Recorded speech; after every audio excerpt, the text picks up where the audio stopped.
পাওয়া যায় না ম্যাডাম। ব্যাস কাম ফাতে। চিঠির গাছ থেকে সুখ পাখিটা এখন মুক্ত, কিন্তু কিন্তু বুঝতে পারছি না এই মুক্তি চিরকালীন না মাত্র কয়েকদিনের। সব মেয়েকে এক কাতে ওজন করে তুমি ভুল করছো রাজা। সকলের থেকে আমি একটু আলাদা, বুঝেছো তো? কারণ এখানে ধনী মানি সমাজসেবক শ্যামসুন্দর মেয়ের একমাত্র মেয়ে আমি, সিমি সামন্ত। তাই আমার চাওয়ার পাওয়ার মধ্যে কোনো প্রভেদ নেই, থাকতে পারে না। আপনি কি জোর করে? Yes, yes, yes, yes, right you are, right you are. হ্যাঁ, বর্তমান কম্পিউটার ইন্টারনেট যুগের মেয়ে আমি, তাই তো আমি শিখিনি ওই আদিকালের মতো রান্না, কান্না আর চোখের জল মুছতে। আমি দেবী সুলতানের মতো বলতে শিখেছি, ভালোবেসে যে আমি আদায় করতে পারিনি ওই হাতিয়ার দিয়ে তা আমি বরণ করে নেব। চলি ডার্লিং। ডাকবাবু, আমরা কোথায় বাস করছি, কাদের মাঝে বাস করছি? এই জগতের মানুষ তো নাকি অন্য গ্রহ থেকে আসা বিষাক্ত নাগিনীর উষ্ণ নিঃশ্বাস, অর্থ ক্ষমতা দম্ভ মানুষকে যে কত নিচে নামাতে পারে, এরাই তার জ্বলন্ত উদাহরণ। ডাকবাবু, সে কথা আমাকে বলতে হবে কেন রাজা বাবু? আমাকে বলতে হবে কেন? দুদিন পরই তুমি সব জানতে পারবে, যেহেতু আগামী বিধানসভা নির্বাচনে শ্যামসুন্দর সামন্ত ভোটে দাঁড়াচ্ছে। ওরাই হলে বুড়ো মানুষের কাছে সবচেয়ে খুশির খবর। স্যার এমএলও মানে এখানে অন্য জল হইবে, আর আমার তো একেবারে আঙুল ফুলে কলা। কেন তোমার দুটি পা গজাবে বুঝি? বাজে কথা বলবি না, জানি স্যার ভোটে জিতলে আমার মাইনে 20,000 টাকা করে দেবে বলে। 20,000? শুধু যে কোনো প্রকারে স্যারকে ভোটে জিতাতে হবে, ব্যাস তাহলেই কিস্তিমাত। আর সেই কিস্তিমাত করতে যদি 2-10টা লাশ পড়ে পড়বে, আরে বাবা 20,000 টাকা মাইনে, এটা তো আর যাতা ব্যাপার নয়। হ্যাঁ যা, তোকে বলে কি হবে, তুই এসব বুঝবি না। একেই বলে রাজনৈতিক মগজওয়ার। এই জগতে নিজের ভালো মনের পশুতেও বোঝে, কিন্তু ঈশ্বরের দেওয়া শ্রেষ্ঠ সৃষ্টি মানুষ তাও বুঝলো না। যদি মানুষটাই বা চেষ্টা করিস না রাজা, এমনিতেই তোর নামে অনেক কমপ্লেন এই হরিদেবপুরের আকাশে বাতাসে ছড়িয়ে আছে। তাই সাবধানে পথ চলবি রাজা। পছন্দ করার আগে তুই নিজের কথা ভাবনো, তুই নিজে ঠিক আছিস, তুই নিজে চলার পথে কোনো ভুল নেই। কি মজা, কি মজা, কি মজা! তবে আর ভয় কি অভিমান, তবে আর ভয় কি? তোমার ভাই তো নিট অ্যান্ড ক্লিন। বাবা বাবা, কি সুন্দর কথা! যাই, সবাইকে গিয়ে বলে গিয়ে যাই, অভিমানের ভাই neat and clean, neat and clean, neat and clean. বলি বুঝি তুই মদ খেয়ে বাড়ি ফিরেছিস? এইভাবে মদ খেয়ে বাড়ি ফিরতে তো লজ্জা করছে না? না, করছে না, লজ্জা করবে কেন? আমি তো বাড়িতে ফিরিনি, আমি শুধু দূর থেকে দেখতে এসেছি যে তোমরা বাড়িটা বিক্রি করে ফেলেছো কিনা। কারণ ও বাড়িতে তো আমারও সমান ভাগ আছে। তুই বাড়ির অংশ বুঝে নিতে এসেছিস? না, এখনো আসেনি, তবে পরে আসবো। আজ শুধু দেখে গেলাম। না কথা বলিস না ভাই, পরে রক্তের সম্পর্ক ছেড়ে ফেলা যায়। চল ভাই চল, ঘরে ফিরে চল। প্রয়োজন হয়ে বড় দাদা হয়ে আমি তোর হাতে ধরে, না আমি তোর পায়ে ধরে বলছি, তোর কোনো কথাই আমি শুনবো না। দূর হয়ে যাবে। মানুষ যে আজ নেই গো মানুষ, দুনিয়াটা শুধু স্বার্থে। পরাজ ভাই বোন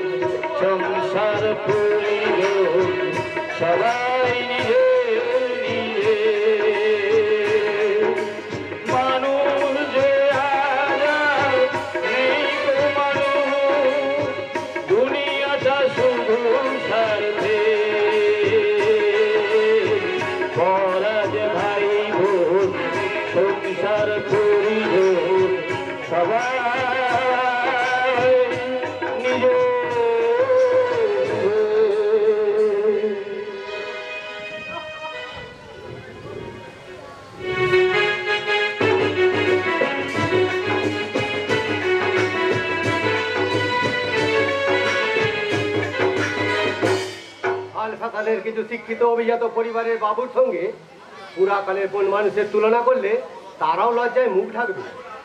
তাই বলে আপনারা তো মুখ ঢাকলে চলবে না স্যার। তাদের উপযুক্ত শিক্ষা দিয়ে হয় মানুষ রূপে সমাজে ফেরানো, নয়তো আজীবন কয়েদ করে রাখাই তো আপনাদের কাজ। কিন্তু সে কাজ করতে পারছি কই? প্রতিনিয়ত হুমকি, মৃত্যু ভয়, আর উপর তোমার আদেশ পালন করতেই তো। আপনার অবস্থা আমি বুঝতে পারছি স্যার। সমাজে অর্থবান ক্ষমতাশালী মানুষের আস্ফালন আর নীতিহীন রাজনীতির কোপানলে পড়ে। হ্যাঁ সময় বাবু, নইলে আমরাও তো মানুষ, আমাদের শিক্ষা, বিবেক, মনুষ্যত্ব আছে। আমরা চাই সমাজ থেকে অন্যায়, অধর্ম, পাপাচার দূর করে এক সুশীল সমাজ গড়তে, যেখানে থাকবে না অন্যায়, অত্যাচার, খুন, ধর্ষণ, চুরি, ডাকাতি। আপনার এই স্বপ্নের সমাজ হয়তো কোনোদিন গড়ে উঠবে না স্যার, তবু হাজার প্রতিকূলতার মধ্যেও যে চেষ্টা আপনি চালিয়ে যাচ্ছেন, সেই চেষ্টাতেই তো লকাই সাঁতরার বাড়ি থেকে চুমকি হালদারের খুলে ছুরিটা উদ্ধার করেছি সময় বাবু। তা হয়তো করেছেন, কিন্তু আমার মনে হয় ওই চুমকির প্রকৃত বলে লকায় সন্ধ্যা নয়, ওই খুনের পেছনে আরো অনেক বড় মাথা কাজ করছে। জানি জানি, আমিও জানি যে লখাই ওই খুনের কান মাথা নয়, কিন্তু কানটার হদিস যখন আমি একবার পেয়েছি, মাথাটাকে ঠিক খুঁজে বের করবই। আর এই কাজে আমার যদি কোনো সাহায্যের প্রয়োজন হয় তা আপনি নিঃসংকোচে জানাবেন, আমি সর্বদা আপনাকে। ওকে সুহায় বাবু, আপনার এই বদান্যতার কথা আমি নিশ্চয়ই মনে রাখবো। বেশ, আজ তাহলে আসি, পরে আবার আসবো। নমস্কার। সময় বাবু, আপনার হয়তো জানা নেই, শুধু এই হরিদেবপুর গ্রামই নয়, আশেপাশে 10-12টা গ্রাম আছে যার দুঃখ, কষ্ট, অন্যায়ের মূলে আছে এই কুখ্যাত সামন্ত পরিবার। শুধু প্রমাণের অভাবে আমি কিছুই করতে পারছি না। যেদিন প্রমাণ হাতে পাবো সেদিন এই বিষ বৃক্ষের ঝাড়কে আমি সমূলে উপড়ে ফেলবো। এ আমার ভীষ্মের প্রতিজ্ঞা। এবার কি মহাভারতের বিশ্বকে হাওড়ার পুকুরে কিনতে পাওয়া যাবে স্যার? হঠাৎ এ কথা বলছেন কেন সামন্ত বাবু? এ কথার উত্তর দিলেই হবে। যে চুমকি হালদারের খুনিকে ধরতে আপনি হলেন সরকারি পেট্রোল পুড়িয়ে লকাই ঘর থেকে যে ছুরি উদ্ধার করে লকাই দোষী সাব্যস্ত করলেন। এই চুমকি হালদার যদি জীবন্ত শরীরে ফিরে আসে তার কি ব্যবস্থা হয়? সব কিছুর ফেসলা আদালত করবে। আপনি এখন লখাই বাবুকে নিয়ে আসুন। বেশ, তবে তাই হোক। লকাই, আরে লকাই, এখানে আ। না না না না, আমাকে পুলিশের হাতে তুলে দেবে না বর্দা। তাহলে তাহলে আমাকে আমার বাচ্চা না খেতে পেয়ে মারা যাবে। মরবে কেন? হ্যাঁ, মরবে কেন? আরে যতক্ষণ আমি আছি ততক্ষণ তারা আমার কাছে মহাসুখেই থাকবে। আর তাছাড়া ওকে বেশি দিন জেলখানে আটকে রাখার ক্ষমতা এই অভিশারের নেই। কি আছে আর কি নেই এটা আদালতই প্রমাণ করবে। লখাই বাবু, চুমকি হালদারকে খুনের দায়ে আমি আপনাকে অ্যারেস্ট করলাম।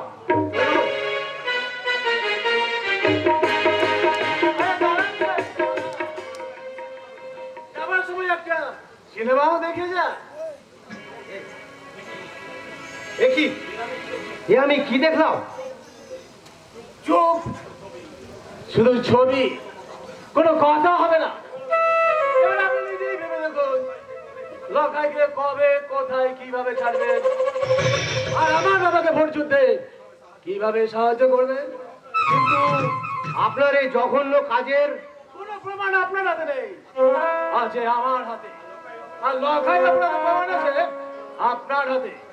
তাই যেমন কর্ম আপনি করবেন তেমনি ফল পাবেন। বেশ, আমি এখন আসি। আসুন লখাই বাবু।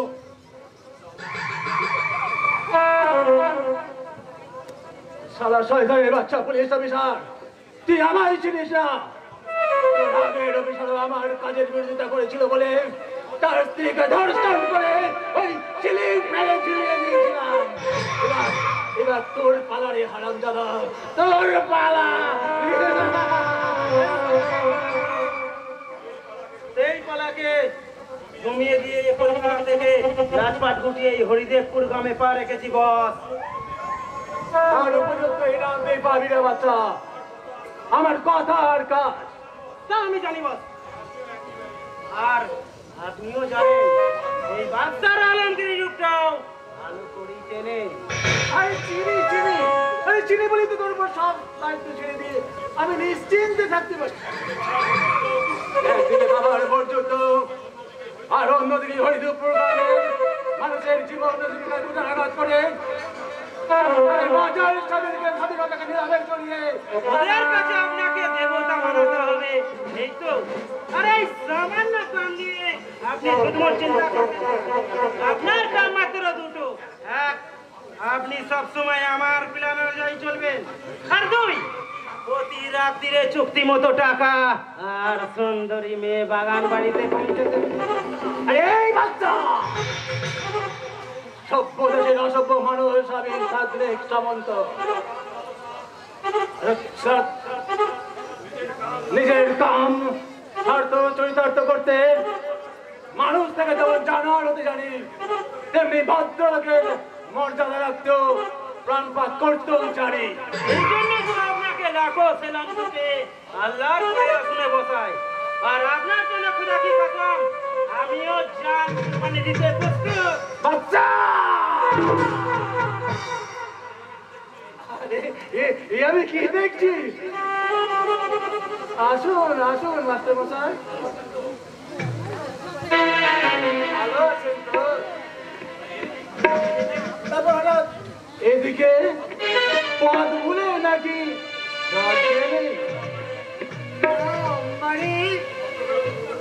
স্পষ্ট করে বলুন না, কোথায় যাবেন? হ্যাঁ হ্যাঁ, আমি আমি আমি আপনাকে পৌঁছে দিচ্ছি। না বাবা, আমি চলেই যাচ্ছি। দাঁড়ান মাস্টার মশাই, আপনার কোনো ক্ষতি হতে আমি দেব না। শুধু আপনার আদরের মেয়ে অর্পিতা গণদর্শিতা। বলুন বাস। মাস্টার মশাই, একটা ফুলের মতো মেয়ে আছে, তোরা লক্ষ টাকা দিলেও ওই বাজারে কিনতে পারবি না। পারবি তো? তোরা ওই কুড়িটাকে সবাই মিলে একটু আদর। এর এমন কি কাজ বস? এই কাজের জন্যই তো আমি এত বিখ্যাত।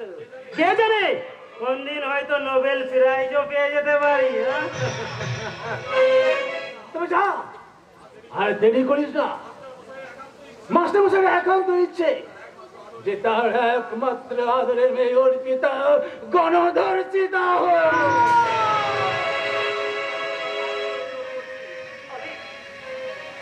আমি তোমার পায়ে ধরে অনুরোধ করছি।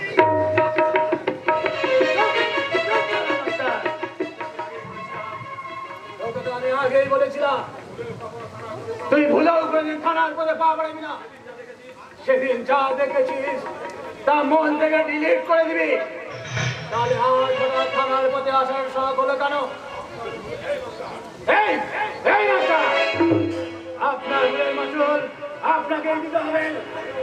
রাজা রাজা রাজা আপনার পাবেন, আপনার মেয়ে হবে গণদর্শিতা।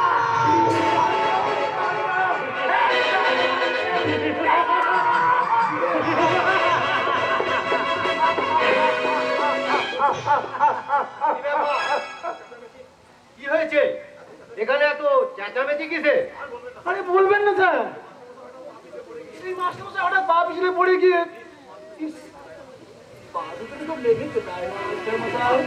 আরে এই বাচ্চা, এই দেখছো কি? এসো ধরো ধরো। হ্যাঁ, আপনি হঠাৎ পড়ে গেলেন কি করে মাস্টার মশাই? আর বলবেন না স্যার, বিপদ কি কখনো কাউকে আগে থেকে বলে আসে স্যার? কে যে কখন কিভাবে পড়ে যায়। চলুন মাস্টার মশাই, আমি আপনাকে জিপে করে বাড়ি পৌঁছে দিই। না স্যার না, পাবলিকের পার্সোনাল কাজে আপনি সরকারি পেট্রোল পড়াবেন কেন? আমরা ওনার ছাত্র, ছেলের মতো। তাই পিটিয়ে ধরে মাস্টার সাহেবকে আমরাই কানে করে ওনার বাড়ি পৌঁছে দিচ্ছি, কারণ এটা তো আমাদের মানবিক কর্তব্য স্যার। বাচ্চা